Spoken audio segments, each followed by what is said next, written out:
How are you, Max? Just fine. How are you doing? I'm great. You're proudly holding the flag of atheism in your name, yeah? Essentially, right? Yes. You're like, I'm the atheist. The one and only. Do you believe atheism is something to be proud of? I believe atheism is an inevitable conclusion to come to. Oh, but that's not really answering my question, right? Do you believe it's something to be proud of? It could be a bad necessary conclusion, but is it something in your worldview, basically? But is it something that is like to be proud of? Do you think that atheism is something to be proud of in general? I'm just curious. No, absolutely not necessarily. I don't think atheism is something to be proud of any more than our understanding of the Earth going around the sun is something to be proud of. It's something very interesting and very insightful. But if anything, I would say it's more humbling than makes me proud. Okay, that's interesting. So you believe atheism is interesting and insightful, which I would disagree with, but I'll let you kind of ask your question before we get into that. Okay. So do you have any specific questions for me? So I'm assuming you do. So yeah. Sure. Why should I believe any of it? What evidence is there that you would like to present that Islam is the one true religion, that there is no God but Allah and Muhammad is his prophet? How would you prove any of that? I don't prove anything to anyone. The Quran is the difference between Islam and any other faith. And I think this is very important for people to understand. In Islam, the job of us, or the job of the messengers of God, or us trying to fulfill the same message of the messengers of God, is not to convince anyone. This is not the attitude that any Muslim takes towards Islam. The attitude that we take towards Islam is quite simple. It is delivering the message.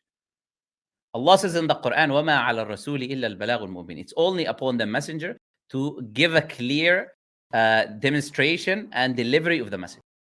So it's upon me as someone who is acting as a messenger in this case, not a messenger of God like the prophets or something. No, I'm just delivering the message of the messenger of God. So I'm just conveying what he said, because he said, convey upon me my message to the people. So we are conveying the message of the messenger of God, the messenger of Allah. We say it to the people. We say that Allah have sent prophets and messengers. These prophets and messengers came in different times, different localities. They had one message, which is that there is only one entity worthy of worship. The entity is not like us as humans. Does not have children, does not have fathers, does not have grandfathers, created the universe. It gives life and takes away life from people, causes death. And it created everything around us, and it's placed us in this life as a test. That whatever we do here in this life is a test for us. And if we choose to do good, because morality sources from that creator, from that God, and he reveals us to us. If we choose to do the good that he commands us to do, then it will be good for us in this life, and it will be good for us in the afterlife. And if we choose to disobey and we choose to harm people and we'll do evil, there will be consequences in the afterlife for these actions. So this is essentially the message of Islam. And these prophets and messengers bring revelation. And within that revelation, there is the guidance and teachings and telling you what will happen in the future and what will happen to you when you die, etc. And this is the message of Islam. And we deliver that message to the people. And this is our job as Muslims. But trying to convince people, I believe, is already an incorrect attitude to take to anything. People have to have genuine interest in whatever it is that they're approaching. They have to have genuine interest, have to be sincere, and they have to look and research. And then I believe anyone who's sincere, who's open-minded, when he opens the Quran and he reads, he will recognize that what he's reading there is not human words. That this is not a human being writing this information, because this is a very distinguished difference, especially for people who read, between how humans write and what they say, and how the Creator addresses and speaks to his creation. So I think you've given me a very succinct exegesis of what you believe, but I'm still trying to grasp at why you believe it. No, you didn't ask me why do you believe it. He said, how can you convince me? These are two different questions. If you're asking me now personally, yeah, these are two different questions, right? So you started by saying, what would you give me to convince me, right? That Islam is the way, or La ilaha illallah Muhammad Rasulullah, which is there's no God no God is worthy of being worshipped except Allah. That's what you asked. Now your question is different now. Now your question is, you're asking me, why do I believe in Islam? I believe if you were just in the backstage, I've demonstrated multiple reasons for why I personally believe, and many Muslims believe, that even though this is not about me, but why Muslims generally believe the Quran is from God. For example, the information that is mentioned in the Quran, the life of the Prophet ﷺ himself, investigating his life, reading his life, looking at what he did, you will know that this is not someone who lies. It's not someone who's looking for worldly desires. This is not someone who would do it for any other reason other than he was a messenger of God. and the prophecies of the future, the information that he said about the future that no one could have known, information about the past that the Quran records that was not known at the time, nor recorded before. All of these different things are evidences for why Islam is the truth. So you mentioned the Quran. I'm curious, those books behind you, that big volume with gold and air. What are those books? I'm just curious. Well, this is something written by someone called Shaykh al-Islam ibn Taymiyyah, who was like nearly like 800 years after the Prophet ﷺ. And he is one of the biggest scholars in Islamic history. Essentially, this is a voluminous work called Majmu' al-Fatawa, which is essentially a work of jurisprudence giving verdicts on certain matters. Like, okay, why is the verdict on X, Y, and Z, or not doing X, Y, and Z? This whole voluminous work is just about that. And in every other kind of matter you can think about. These volumes have different subjects. Like some will say about the prayer, some will say about this, about that. So these verdicts that are recorded are about different topics. So it's a very voluminous work. For example, if you're referring to this one, yeah. Yes, I would imagine that many of the footnotes in that document, would cite itself, lend authority, and treat the Quran as its legal authority. Is that the case? In other words, that collection of books largely refers back to the Quran as the law, as the thing to account by. Is that true? Yeah, absolutely. The scholars are not authority within themselves. So whatever they say, they have to use evidences from the Quran or the teachings of the Prophet to kind of make it binding for believers to follow, essentially. If there's no evidence from the Quran, then it's not, or the Prophet's teaching, it's not binding for us to follow. So when the Quran was delivered, if it was delivered as a divine document that addresses everything, why was it not delivered as all of those books behind you? Instead, it was just delivered in this one little volume. You asking me why was the Quran not delivered as tens of thousands of voluminous works that expound on the Quran? Is that your question? Well, my question is, it seems to me, here's where I'm coming from with the question. It seems to me that if the Quran is a divine document which addresses all areas of life, why is there a need for dozens of documents that sit behind you to interpret what the complete testament or witness of God said in the first place? Why was there confusion enough on the document, on the original Quran, to necessitate all of that commentary sitting behind you? Well, that same Quran that you're reading, that you're saying is guidance in this case, is I'm not saying that. You're saying that. You're the one saying the Quran is guidance in this case, not me. Now, there's a little bit of increase in volume, and I hope we still remain in the same cordial discussion that we're having. There's no need for you to... I said, mischaracterize my position. Because I do have this kind of repeated always action that happens when I speak to atheists. They get very agitated for some reason when I'm speaking, and they get very upset, and I end up removing them. And I hope that does not happen, and we can keep it cordial for a few more minutes at least. So regarding I was just saying what you said in this example, that if it's supposed to be guidance, then you're already affirming in this example that it is guidance. So when I quote it to be guidance, you cannot then disagree with me and shout at me for some reason. So if you're saying in this case, the Quran is supposed to be guidance, in the example that you're given, I'm well aware that you don't believe it. In the example that you're given, if the Quran is supposed to be guidance, a part of that Quran tells you to go to the people of knowledge. The people of knowledge and the Prophet's life will be an explanation, and the examples of his prophets and companions will be an explanation for you to understand how to live by this book.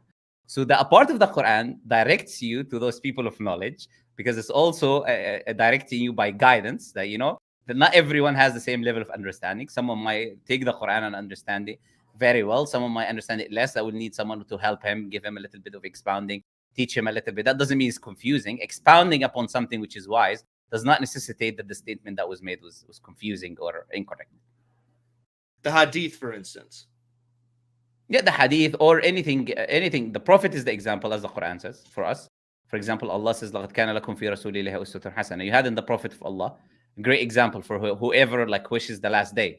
Whoever wishes goodness in the last day, you had an example in the Prophet. So we look at the life of the Prophet, how he lived his life. Allah tells us about his companions and those who followed them, not just his companions, but we have tabi'un and atba'i tabi'un, the generations, couple of generations that came after, because the Prophet told us that the best of generation is my generation, i.e. in faith and belief and adherence, and those who come after them, then the one who come after them. So for us to take and learn from these early generations. And this is, for example, what you'll see Shaykh al-Islam ibn Taymiyyah and this voluminous work is doing. He's referring to these people, the companions of the Prophet who learned directly from him because he was the example, or the students who took from them, or the students of the students who took from them. So the Quran itself is not the final revelation. When did I say that? I was just answering right now. I'm asking, is the Quran the final revelation? Yeah, Quran is the final revelation. Yes. Then why are there revelations and guidances which come after it? Where is the revelation that is coming after it? They're sitting right behind you. Did I claim that the works of Ibn Taymiyyah was revelation? Is it guidance? No, you said revelation, and now we changed it to guidance. I said guidance. I said guidance as revelation. Please allow me to speak. May you allow me to speak so that you don't misrepresent? I feel like you're asking me a question, and whenever I speak, you interrupt me and then say to allow you to speak. That makes no sense. Well, I would like to have a dialogue. You want to speak? Sure. Okay, yes. but when you ask me a question, do not interrupt me mid-answering, please. Go ahead. Okay, because your question was, is it a revelation? Is the books before? I was answering, and then you interrupted me. So you pick one. Do you want me to speak, or you don't want me to speak? Go ahead. Thank you for permission to speak on your stream. I appreciate it. So if the Quran is the final revelation, and that final revelation guides you towards the teachings which will come after it, and the teachings of the disciples of Muhammad and so forth, the Quran itself cannot be the final guidance and revelation, because there is additional guidance as revealed, as God says will be revealed to people who come after. For instance, the caliphs and the imams which came after. Do you see what I'm saying? No, because no one said in this conversation from my side that the books behind me are revelation. We are saying that they are expounding. Guidance? Again, you see, I'll let you speak. I can easily let you speak, but you cannot let me speak for some reason, because I'm going to refute what you say, with all due respect. So none of us have said that the books behind me is a revelation. The only revelation that we believe is binding. And in fact, I answered that in the beginning of this conversation.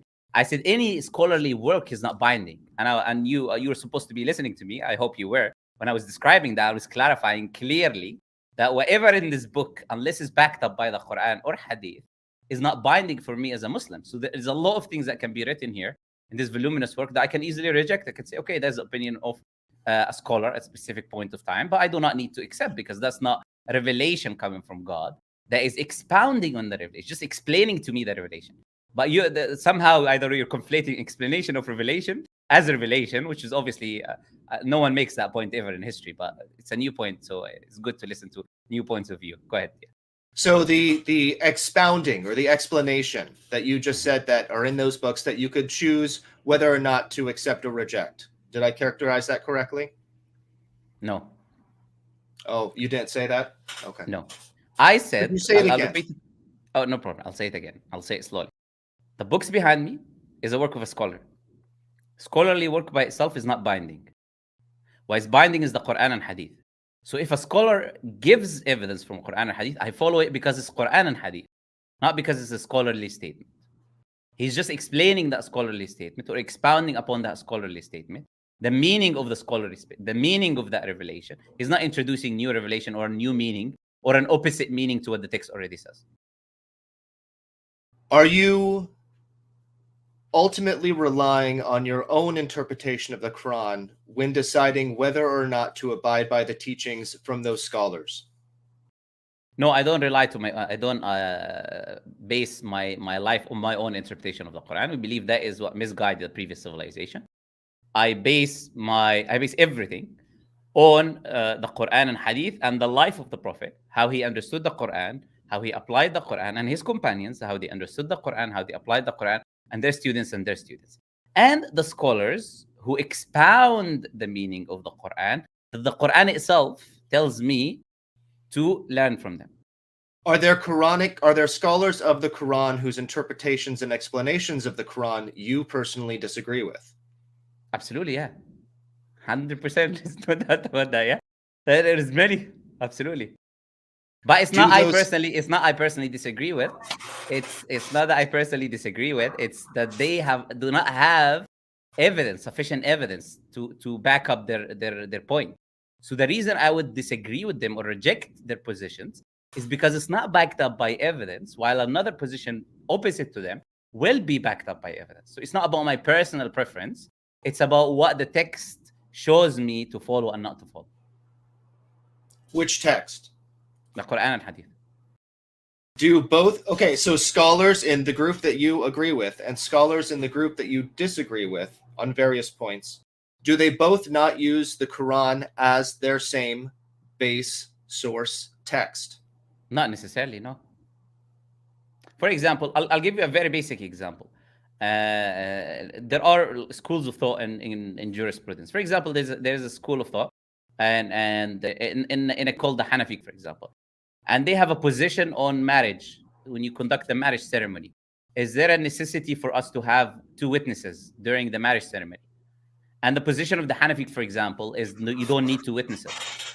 The overwhelming majority of the rest of the scholars say, no, you need witnesses. Now, in this case, when you look at the Hanafi position, they don't have evidence saying that you don't need, while the other side have clear-cut evidence from the Prophet that there is no marriage without two witnesses. And any marriage that was conducted without two witnesses is considered invalid. So in this case, someone might ask, okay, why did they take that position to begin with? The reason is that narration of the Prophet did not reach them. The information did not reach them. So they based the ruling without the evidences reaching them, while we still have the evidences from the other overwhelming majority of scholars. So we do not take that position of that scholar because he does not have evidence to support this claim. Does that make sense now? I hope so. That makes sense. Sure. So what you're saying is that there was a latency period between God revealing something or the prophet interpreting something from that revelation and the news actually reaching to the people, at least regarding how many witnesses to have at a wedding. No. I said that the overwhelming majority of scholars already have the evidences reaching them, while one person in this case, or one view, or one school of thought, did not, in this particular matter, get the evidence. But the evidences was there with if the overwhelming majority of scholars disagree, they disagree because the news reached them. So if one individual somewhere, in some place, did not hear evidence for something, that does not mean that there was a latency of God's guidance reaching the people. That just means that that one individual did not hear that specific point regarding that specific issue. When that one individual, Muslims, you know? Yes. When that one individual did hear that point, did they change their view? Yeah, there are many. There actually, Abu Hanifa himself, actually, may Allah have mercy on him. He said, not only him, but all of the imams of the four schools of thought in Islam, they said that if anything I say goes against the text, reject it. And whenever they saw evidences opposing some of what they believed in, they changed it. In fact, a prominent example of that is Imam Shafi'i, who's another imam of one of the schools of thought, the Shafi'i school of thought. He had one position when he was in one land and when he traveled in Iraq and Egypt. He changed many of his views when he came across a lot of the evidences that he did not know before. So he changed his previous positions into new positions. So now, and this is the easy way for us, the work is all done. What we need to do as Muslims is we look at the scholarly opinions. We look at the evidence. If there is evidence supporting, and most of the time, the overwhelming majority of the scholars will have the evidence. And the people who didn't, they probably have missed the evidence here or there, which is very easily demonstrated because they don't have evidence to support their point. So we will go with the overwhelming majority of the scholars, and the guidance is already there and present in every civilization. And if you read these books and research, you'll find them. So you say the work is already done? Yeah. The work is already. Which, if you're referring to jurisprudence, most of the work is done. Yes, unless there is some new thing happening today, technology or this or that. Other than that, really, the work is done. Yeah, absolutely. If you open, that's why we have massive voluminous works like this, because these massive voluminous works expound on these evidences and positions. So why are there still legal and religious denominational disagreements between Muslims if the work has been done? If the matter is concluded? Yeah, because and I'm going to answer this, then I'm going to ask you a few questions because I've given you like plenty of time to ask me questions, and there are people in the backstage as well. So the reason is simple, it's very simple. The reason is not everyone defers to the evidence when there's a disagreement. There are people who have diseases in their heart. There are people who like to follow their own desires. There are people who intentionally want to change the text. There are people with harmful intentions. There are hypocrites that pretend to be Muslims while they're not Muslims. There are many reasons why you'll have certain people disagreeing and changing teachings of Islam because they just don't like what the text says. And that does not change the reality that the guidance is there. And if you were to look, you would find the guidance in the end.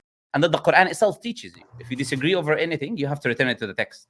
It's mentioned explicitly in the Quran in chapter 4 that obey Allah, obey the messenger and those in authority among you. And if you disagree over anything, if you differ over anything, return it to Allah and the messenger.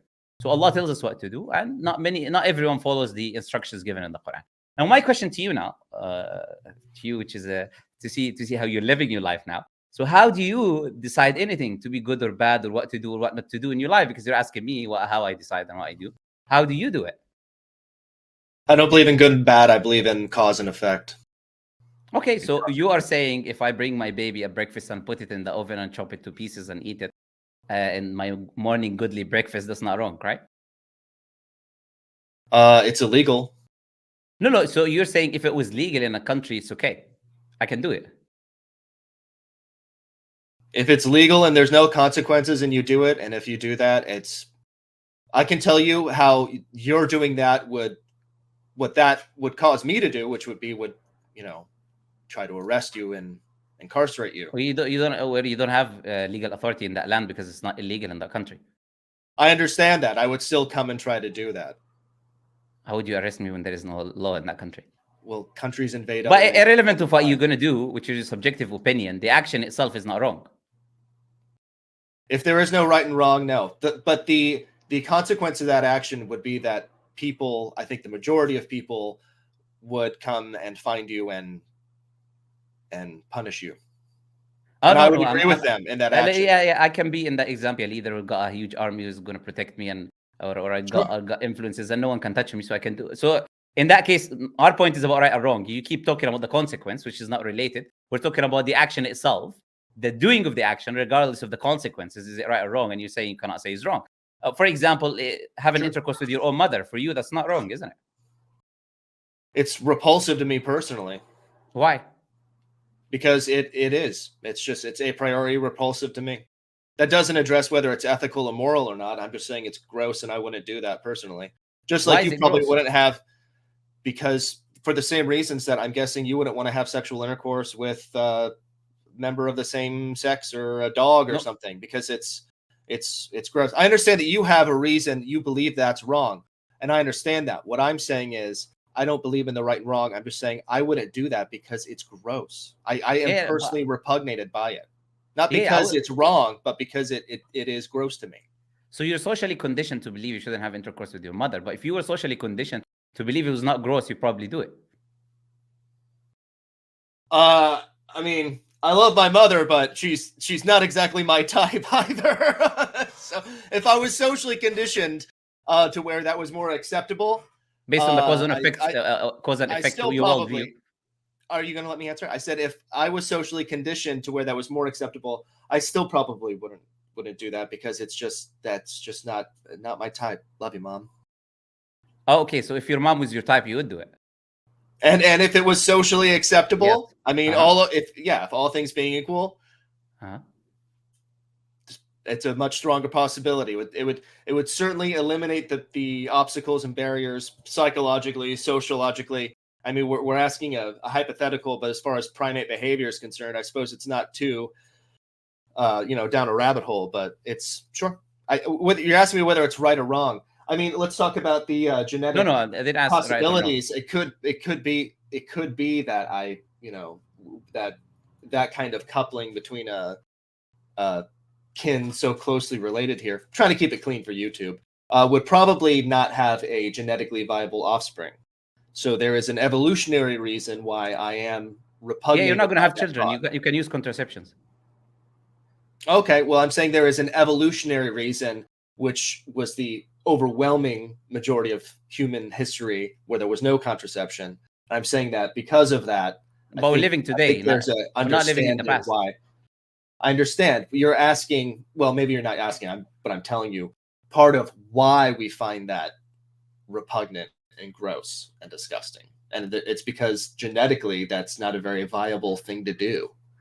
And it's also not very viable for certain primate sociological structures.